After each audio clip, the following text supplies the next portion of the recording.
US na missile kapsinduna Iran gi khwaidagi chaoba thong thugaikhre. US na missile kapsinduna meter chama kuntra taruk wangba kilometer amaga point manga sangba Iran gi khwaidagi wangba thong amanga ta thogankhre. Tehran amasung Western Karas phaunaba thong adu sabagi thabak sathakibani.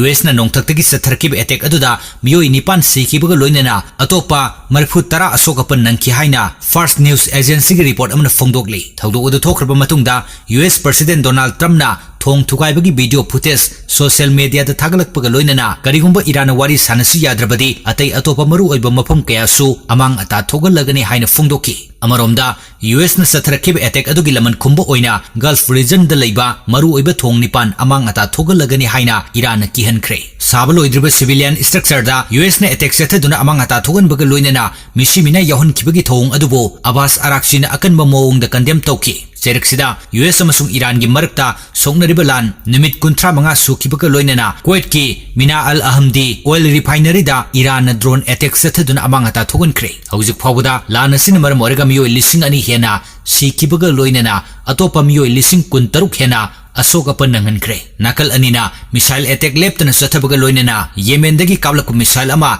Israel na nongthakta amang ata thogankre. Iranian media ga report matung ina mayai thangba Iran da ngasi US ki F-35 fighter jet ama kapthaba ngamle haina claim tawkre. Thogdo sigi matang da US ki maike digi wafam amata phongdorak balaitre. West Asia da thokriba lan gi phibam lusilakpaga loinana Israel gi home front kamana Malkia Kiryat Sinona Tel Hai amadi Metulana chingba Al Gali gi region da rocket amasung missile kaya kapsinduna attack satharagani phongdokre. US President Donald Trump na Iran gi mathakta akanba wafam phongdokladuna hai. Nakalani gi marakta songnariba lanasi tha ama henjilaklabasu US na hauzik phawba Iran gi maru oiba infrastructure da attack sathaba haudri.